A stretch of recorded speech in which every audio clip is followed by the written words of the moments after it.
नमस्कार विद्यार्थियों, मैं धीरज कुमार गुप्ता, सहायक आचार्य हिंदी, राजकीय महाविद्यालय कामा। आप सभी का हिंदी की ऑनलाइन शिक्षण कक्षाओं में स्वागत करता हूं। हम अध्ययन कर रहे हैं श्री रांघे राघव जी द्वारा रचित कहानी गदल, जिसके प्रथम और द्वितीय अंक में हमने गदल के प्रारंभिक जीवन के बारे में देखा, जहां वह अपने बसे बसाए घर को अपने पति की मृत्यु के पश्चात छोड़कर दूसरी जगह चली जाती है और उसी के कारण हमें उसके प्रारंभिक जीवन का पता चलता है। अब हम देखते हैं कि जब वह उसके बच्चे उसे उठाकर अपने घर ले गए थे तो वह वहाँ से वापस आती है और अपने उस घर में आ जाती है जिस घर में वो नाता प्रथा के ठहर अभी पुनः विवाह करके आई है। वहाँ आते ही उसकी जेठानी, जो कि उम्र में उससे काफ़ी छोटी है, उस पर ताने मारती हुई कहती है, आ गई देवरानी जी। तो गदल ने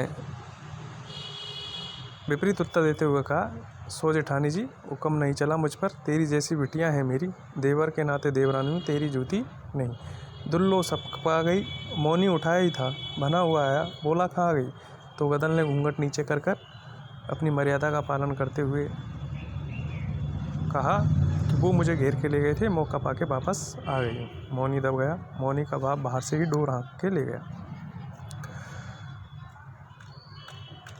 गदल जैसे ही मौनी वहाँ से जाने लगा तो गदल ने पूछा, कहाँ जा रहे हो? कि खेत पर जा रहा हूँ। तो गदल ने दुल्लो उस अधेड़ स्त्री के नक्श देखकर अचरज में खड़ी रही कि मेरा फैसला कर जा। क्या फैसला?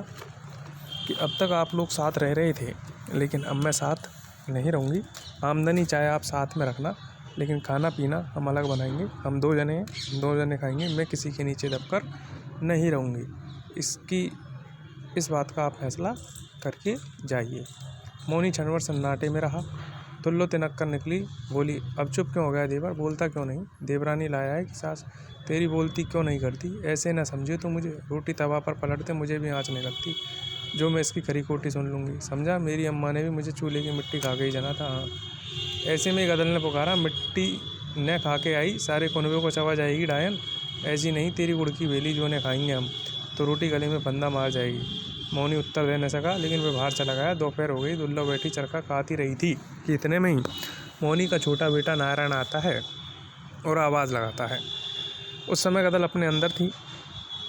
बार बार दुल्लो ने उससे पूछा कि तू कौन? कि मैं गदल का बेटा। कि कौन सा, छोटा कि बड़ा? छोटा। इतने में गदल आती है। दुल्लो वापस चली जाती है। नारायण उससे दंड भरवाता है तो उसे एवज में गदल अपने गहने उतार कर उसे दे देती है। दुल्लो फिर जैसे ही मौनी घर पर आता है तो उसे सारा वाक़या बता देती है। मौनी कहता है, ये क्या? तो गदल कहती है, दंड भरने आए थे, मैंने दंड भर दिया, और मैं ऐसी बैयर नहीं हूँ कि पुराने मर्द का मूल नए मर्द से चुकाऊँ। मेरे गहने थे, मैंने दे दिए, और मुझे कोई गहनों की आवश्यकता भी नहीं है।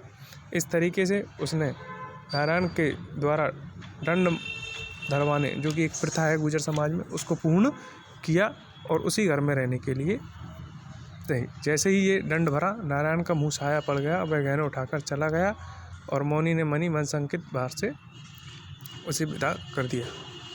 इस तरीके से गदल ने अपनी परंपरा पालन करते रही और अब अपने नवीन परिवार के प्रति भी उसका समर्पण देखने को दिखता है।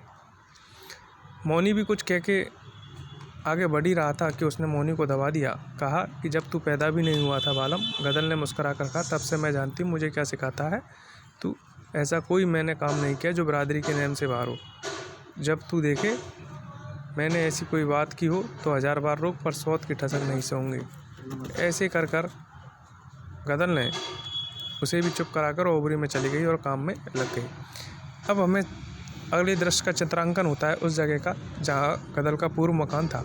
उसमें उसका पति, उसका देवर डोडी बैठा हुआ है। उसका बड़ा बेटा निहाल बैलों को लाया है और उन्हें बांधकर उनके खाने के लिए न्यार डाल रहा है। काका आवाज़ लगाता है, डोडी कुछ सोच रहा है, उसकी आवाज़ नहीं सुन पाता है और अनसुना कर देता है। बार बार बोलने पर डोडी चौंक उठता है। मुझसे कुछ कहा? तुमसे नहीं कहूँगा तो किससे कहूँगा? दिन भर तुम मुझसे मिले नहीं। चिम्मन कंडेरा कहता था तुमने दिन भर मनमोजी बाबा की धूनी के पास बिताया, ये सच है? हाँ बेटा, चला गया, क्योंकि क्यों चले गए, ऐसा पूछने पर वह बताता है कि आज मन था इसलिए चला गया। साथ ही साथ कहता है कि बेटा कस्बे के बनिए का आदमी आया था, घी कटऊ क्या कराया, मैंने क्या कहा ही नहीं। वह बोला लेके जाऊँगा, झगड़ा होते होते बचा। तो उसने निहाल को समझाया कि बेटा इस तरीके से भौरे से झगड़ा नहीं किया करते। और साथ ही साथ निहाल ने यह भी बताया कि मैंने आज नारायण को उस कुलक्षणी के यहाँ पर दंड भरने के लिए भेजा। मैं जाता तो हो सकता था झगड़ा हो जाए, और बिना पंचायत जुड़ा ही उसने तो गहने दे दिए, जिससे पंचायत जुड़ाने का मौका भी नहीं मिला और झगड़ा होने से बच गया। ऐसे में डोडी मुस्कुराया, कहा वह तो ये जता रही है कि घर वालों ने पंचायत भी नहीं जुड़वाई, यानी हम उसे भगाना ही चाहते थे।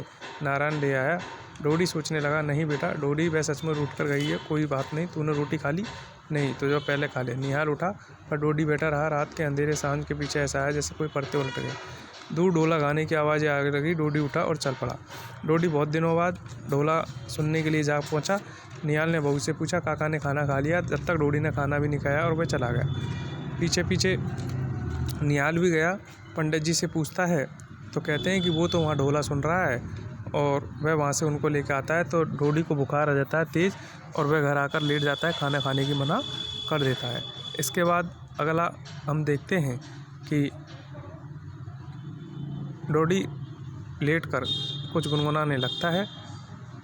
और अगली कहानी या कथानक का आगे का चित्रण हम कल करेंगे। आज के लिए इतना ही।